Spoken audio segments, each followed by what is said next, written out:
in the basement of Sir Lime and Lady Lemon's house. The body is of the late Mr. Blueberry. His wife, Mrs. Blueberry, is now the owner of the Walmart in town. She used the insurance money to buy it. The spouse is always the first suspect.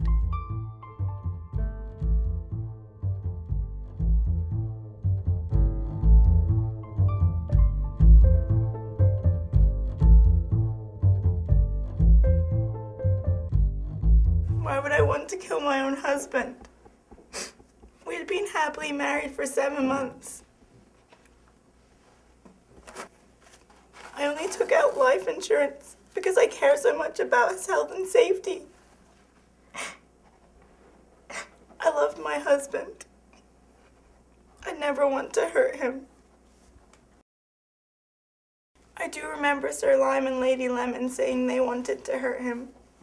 That night of the party, we walked across their yard, and he accidentally stepped on one of their roses, and they were furious. They must have murdered him. Thank you, ma'am. I'll try and find justice for your husband.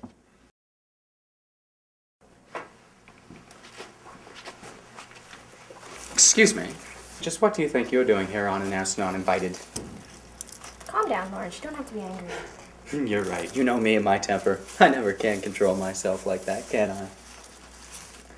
Anyway, Inspector, what can I do you for? I have reason to suspect that you and your wife are the murderers of Mr. Blueberry. And what evidence do you have of that? Well, the body was found in your home, and that you do have motive. You also have admitted to having a short temper and not being able to control your actions. That's preposterous. I would never dream of doing something like that. You should know better.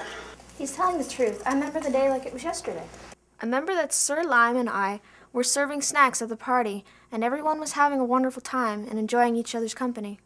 Now that I think about it, I remember Dr. Raspberry and Mr. Blueberry going down to the basement. It must have been her. She was the only one that was alone with him. Yes, that's right. And he was trying to work out, it was a business deal, right? And she kept refusing him. And he started harassing her over and over again. She's the one you should be talking to, Inspector. Okay, well, thank you. I'll go check that out. No, it wasn't like that. He'd been stalking me for months. He showed up my doorstep, he would call me all the time. I just had to explain to him that he had to back off. Exactly. That was all the more reason for you to want to kill him. You needed him off your back. So you took him into the basement where no one could hear him scream. You had the perfect opportunity. It had to be you. Do you really think I'd waste all that respect I earned at my job? And I would lose my job also. Yeah, no, not for a slimy businessman. But I do seem to recall, though, a conversation I had, though, with Mr. Grape.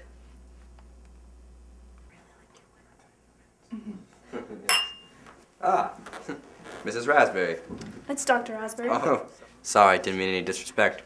Dr. Raspberry, what do you think you could tell me about the rosary pea plant? Rosary pea. I'm not a biologist, but that's a deadly neurotoxin. Within minutes of consumption, you're dead. May I ask what you need to know? Oh, no reason really, just a personal interest. That would explain it. The toxin, he must have put it in the wine. It would have been in the toxin that would have deteriorated the bones so well. Hello, Mr. Grape. Oh, Waffles, you frightened me. You should have told me you were coming. I would have prepared you a glass of my finest wine. Well, now that I'm here, maybe you should bring out some wine. I think this conversation is going to take a while. So, Waffles, what brings you, here? Well, you know about Mr. Blueberry's death, right? Yes, yeah, it was a terrible thing. Great man. What can you remember about the party about 10 years ago?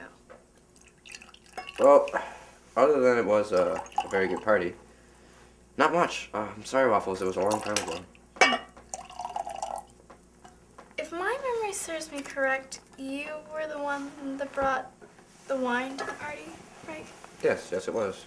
And you were talking to Dr. Raspberry about some poisonous plants used in medical products? Yeah, it was... So there's a possibility that you poisoned Mr. Blueberry.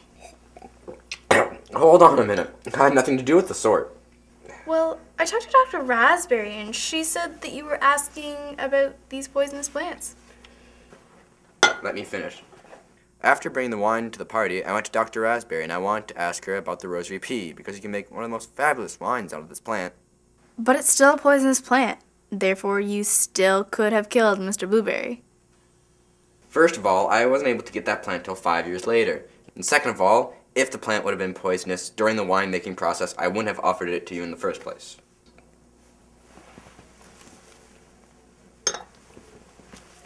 And if you ask me, I'd go see Mrs. Smith, the candle maker, yeah.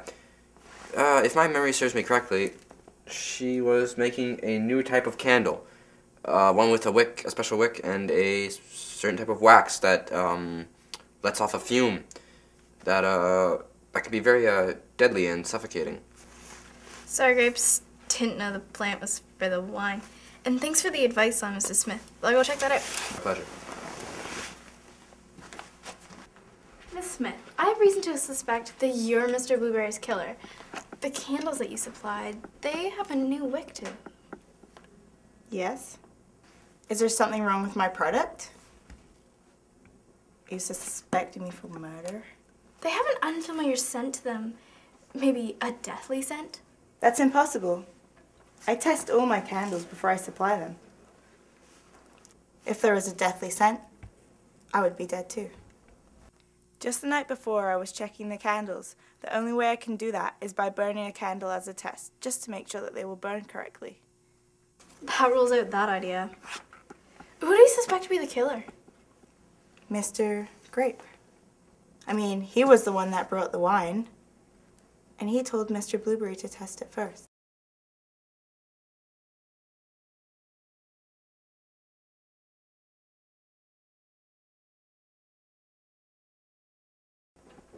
And the poison could have been in the wine.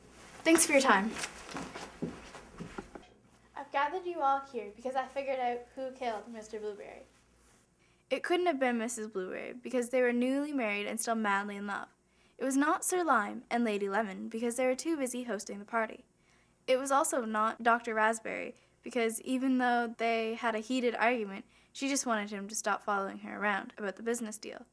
It was not Mr. Grape because everyone had wine at the party. There was only one other person that was there the whole time that it could have been. It was you.